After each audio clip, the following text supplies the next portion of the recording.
Hola, mi nombre es Harley Schlanger del Instituto Schiller. Bienvenidos a la videoconferencia internacional de esta semana con la fundadora y presidenta Helga Ceplarouche. Han habido algunos acontecimientos extraordinarios en los últimos días. Creo que el más importante, para empezar, es el discurso del Estado de la Unión el 30 de enero del presidente Trump. Helga, ¿qué ideas tienes sobre lo que dijo el presidente Trump y las reacciones a lo mismo? Bueno, obviamente él no dijo lo que debió haber dicho, es decir, adoptar las 4 leyes de Lyndon LaRouche, la ley Glass-Steagall y un nuevo sistema de crédito en la tradición de Alexander Hamilton.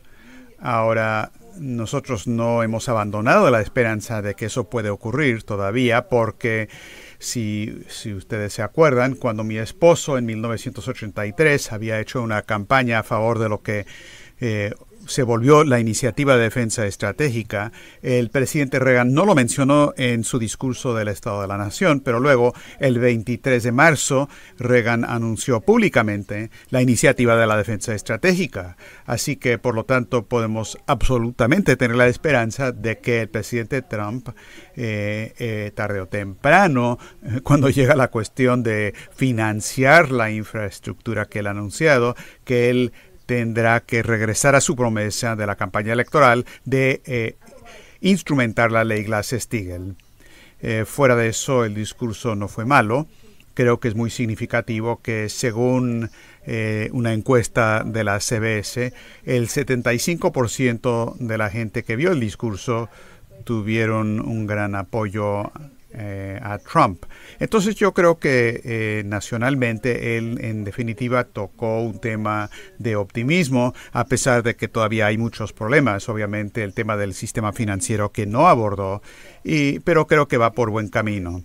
Creo que el indicador más fuerte de que él está haciendo algo bueno es la reacción histérica por parte de los demócratas.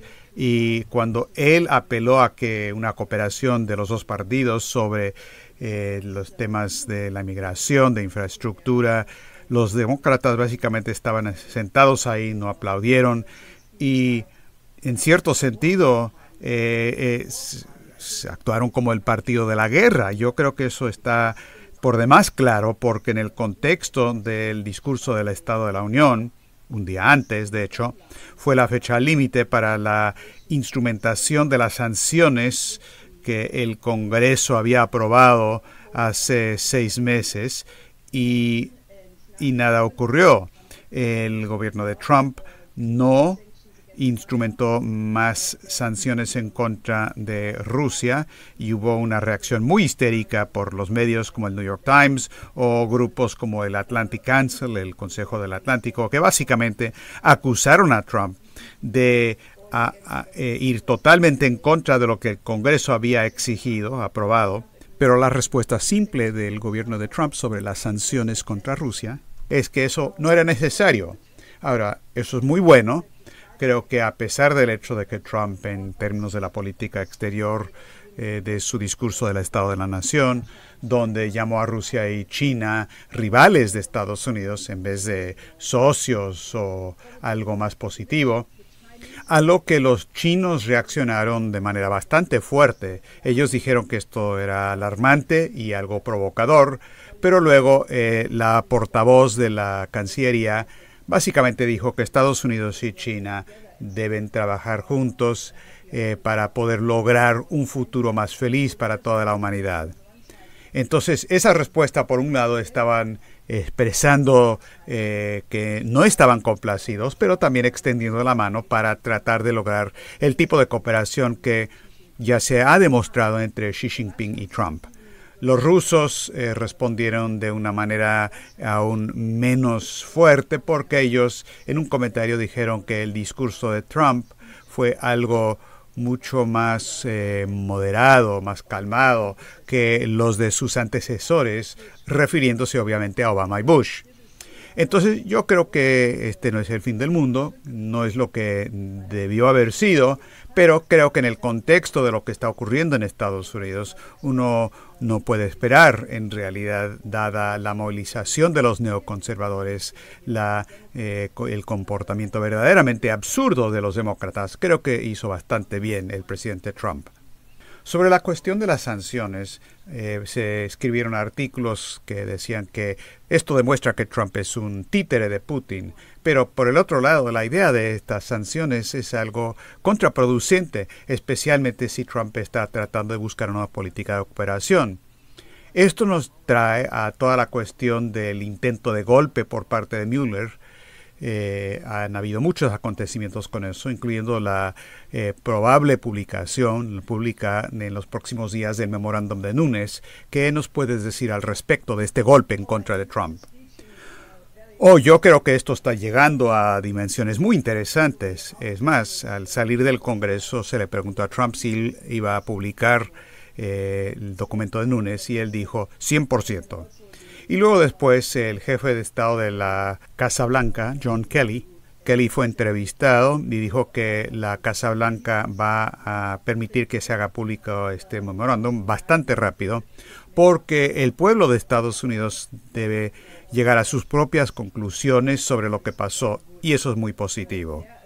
Entonces, de nuevo, ahí tenemos una reacción completamente histérica. Por ejemplo, los medios alemanes que absolutamente no estaban informando sobre toda esta controversia, o si es que decían algo, solo era desde la perspectiva del escándalo de Rusia y que Trump va a salir del cargo dentro de poco. Y ahora tienen que tratar de cubrir lo que habían dicho y están informando. Pero siempre están diciendo con la línea del FBI, pero tienen que informar sobre eso. Entonces, lo que pasó esta semana es dramático.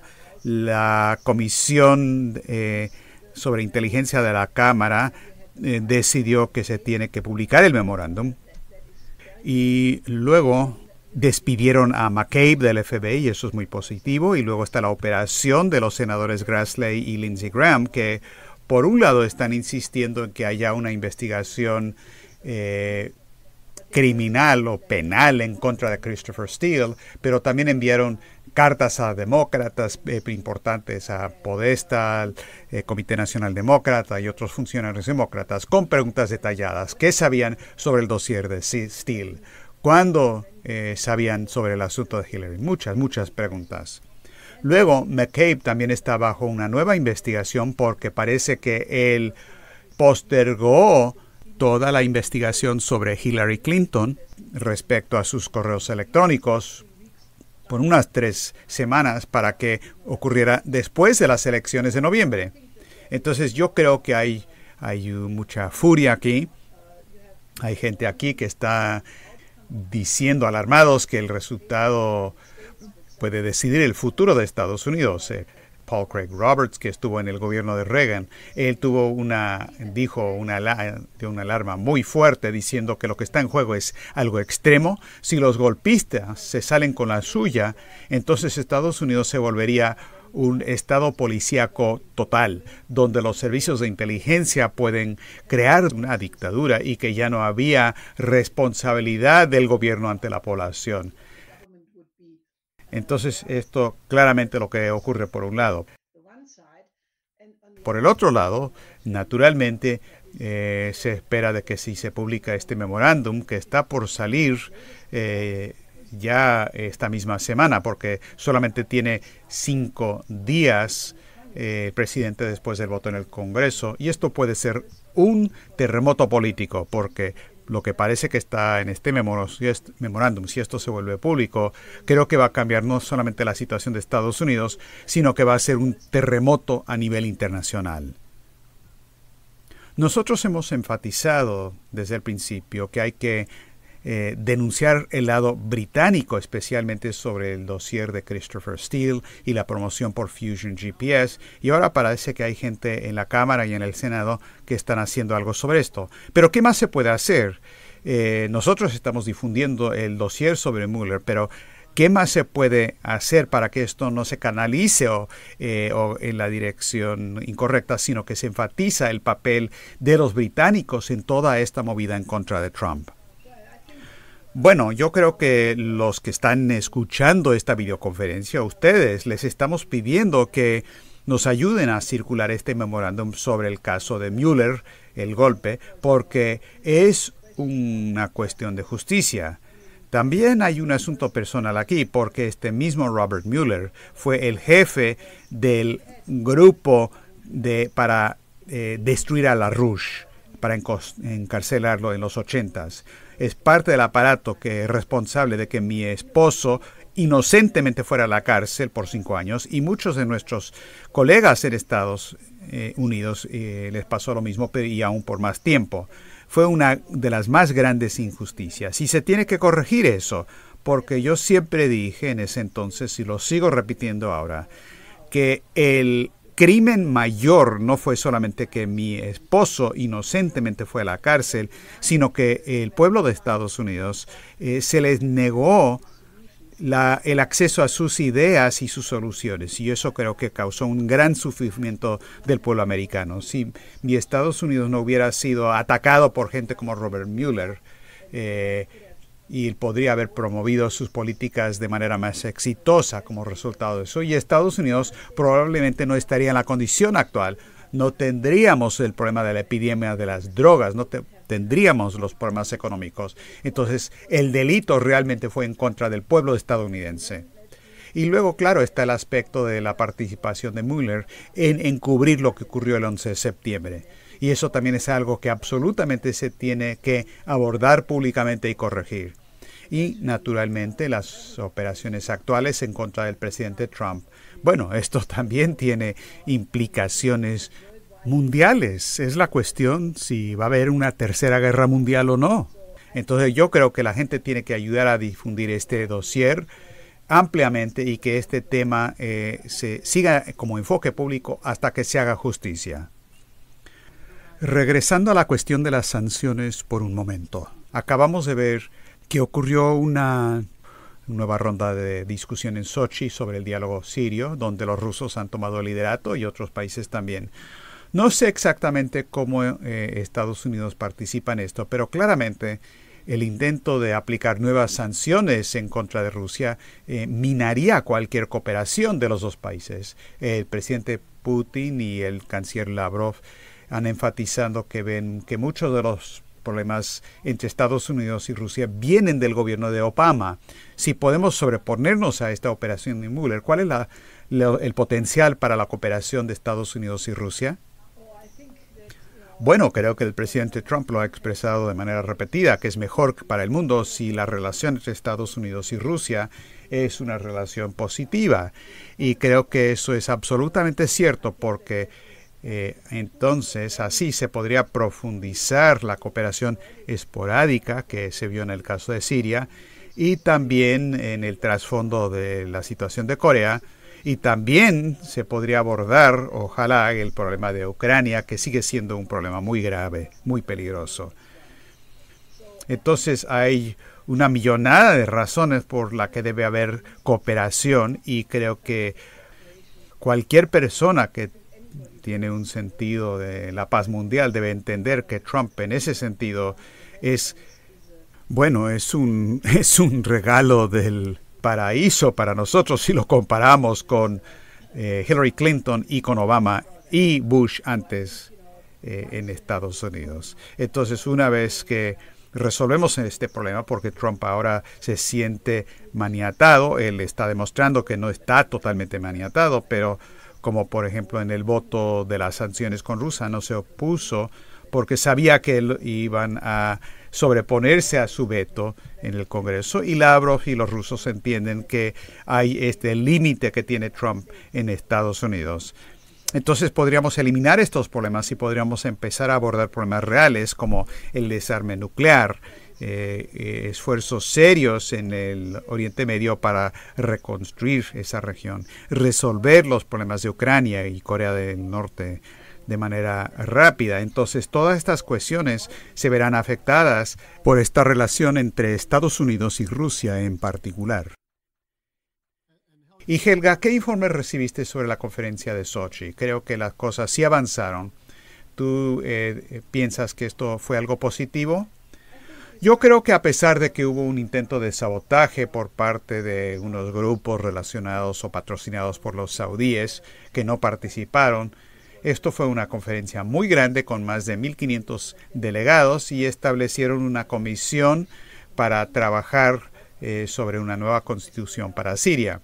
Creo que es muy bueno, porque ahora van a avanzar sobre la idea, que también está en la resolución de Naciones Unidas, que solamente la voluntad del pueblo de Siria es la que va a decidir la naturaleza de su gobierno y lo que ellos quieren hacer políticamente.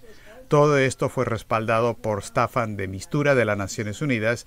Entonces yo creo que es por un lado un gran éxito del proceso de Astana y no contradice el proceso de Ginebra, sino que es una amplificación de la misma. Entonces, en general, el resultado fue realmente excelente.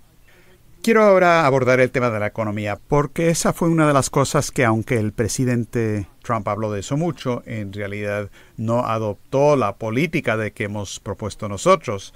La gente puede leer sobre esto. Hay un folleto en la campaña de la Rushpack para el 2018, lo que se necesita para Estados Unidos. Pero estamos viendo algunas indicaciones de una explosión financiera. La semana pasada tuvimos la compañía Carillion en el Reino Unido que se desplomó. 20 a 30 mil empleos están en juego ahí. Ahora tenemos la compañía llamada Capita, que podría significar eliminación de unas 50 mil empleos. Se habla de que la bolsa de valores está tambaleándose. La Reserva Federal habla de aumentos de tasas de interés. ¿Dónde estamos?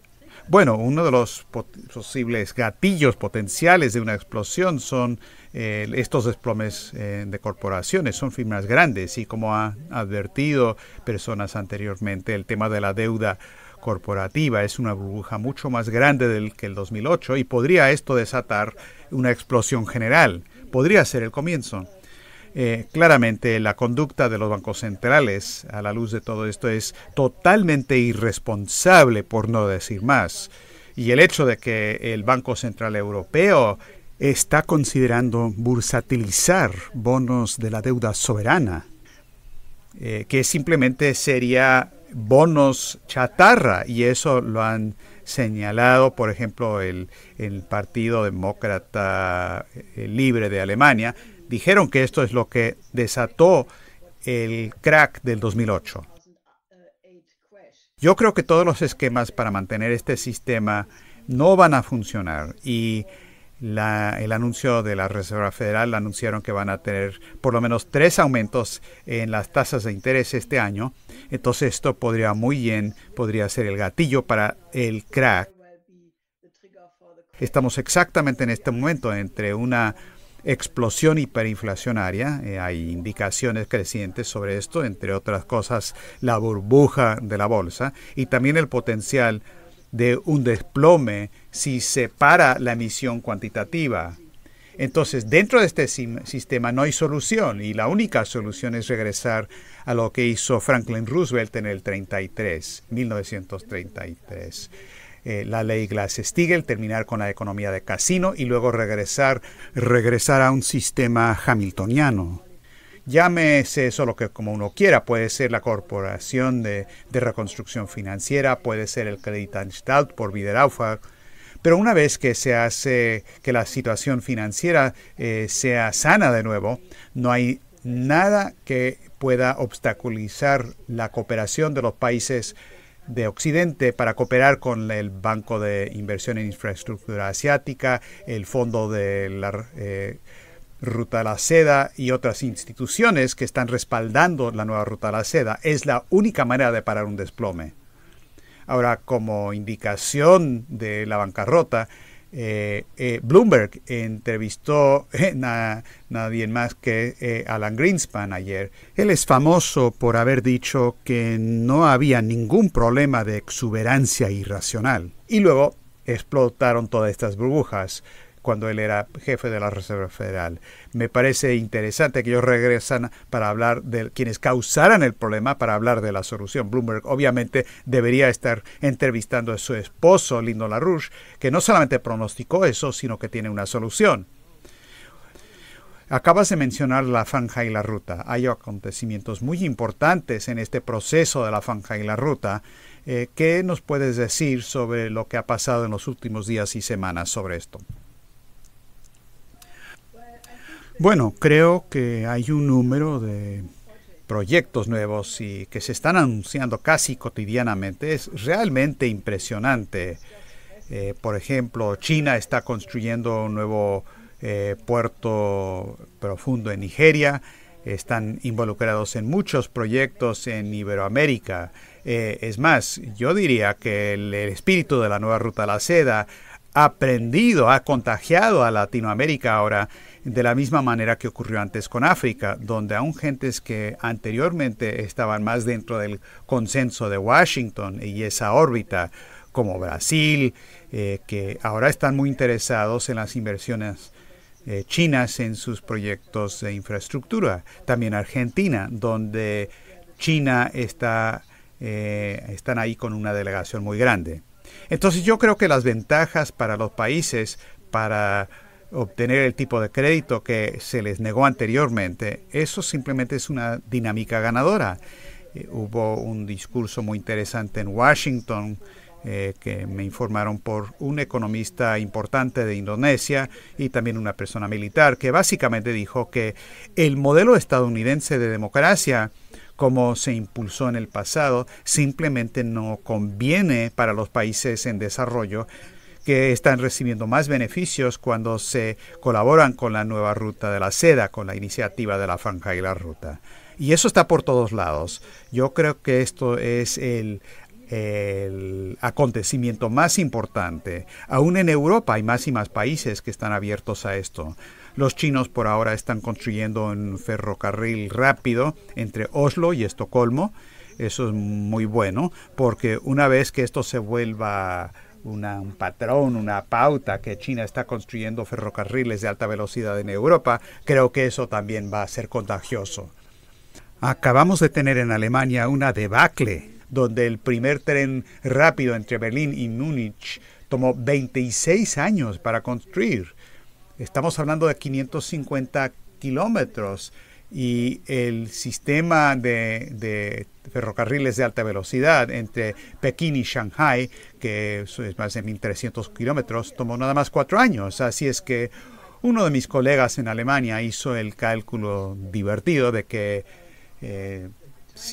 los chinos van a tener 45.000 kilómetros de ferrocarriles rápidos para el año 2030, y si Alemania construyera esos 45.000 kilómetros de ferrocarriles rápidos y a la misma velocidad que hicieron en el caso de Berlín-Múnich, entonces eso les tomaría 2.340 años, y eso nos llevaría al año 4.500 para completar este proceso. Esto nos muestra cuál es la diferencia realmente entre lo que es el nuevo paradigma y la nueva Ruta de la Seda. Funcionan de manera muy concreta. Esto es algo que simplemente es factible, se puede hacer, pero requiere cierta intención para lograr los resultados y luego se obtiene. Y donde no hay esa intención, ocurre como en Alemania, que se está volviendo algo risible para todo el mundo. Y si vemos el aeropuerto de Berlín, que probablemente nunca se va a construir, esto es triste y una indicación de lo que está mal en los países de Occidente. Alguien más que parece que ha sido contagiado del espíritu de la nueva Ruta de la Seda es el primer ministro de Japón, Abe. Ha estado participando en discursos interesantes con Rusia, China, Corea del Sur. ¿Japón se está uniendo a la nueva Ruta de la Seda? Sí, yo diría que en definitiva sí. El canciller japonés acaba de estar en China reuniéndose con el canciller chino Wang Yi y tuvieron discusiones muy amplias para cooperar en terceros países, y hoy la Cancillería china sacó una declaración diciendo que la nueva cooperación entre China y Japón tiene implicaciones que van más allá de los dos países y abre una nueva perspectiva de cooperación conjunta en terceros países. Yo creo que esto es muy bueno. Es una indicación de que un país industrial de importancia como Japón, que antes estaba totalmente en la órbita angloamericana, ahora está regresando históricamente, pero ahora están reconociendo sus propios intereses. Y Japón es un país que no tiene muchos recursos y depende totalmente de grandes mercados. Y naturalmente el único mercado grande disponible que está creciendo es el que está creando la iniciativa de la Ruta y la Franja. Esto es muy profundo porque si Japón puede encontrar su interés propio en colaboración con China, entonces esperamos que Estados Unidos pueda hacer lo mismo, y también Alemania, que ha sido casi el último que para avanzar en esto se ha quedado en el viejo paradigma, y esperamos que esto pueda cambiar viendo a Japón como modelo. La semana pasada, Helga, hablamos ampliamente de la movilización de los geopolíticos, los neoconservadores y otros, para crear histeria en contra de China en el occidente. Y eso está continuando. Ahora, tú eres una de las principales expertas en occidente sobre China, de lo que realmente es China, a diferencia de las pesadillas de los neoconservadores. ¿Qué es lo que los estadounidenses tienen que saber sobre lo que está moviendo la situación de China? Bueno, parece que hay un libro interesante, el diario de una muchacha llamada Ma Yan, el diario de Ma Yan.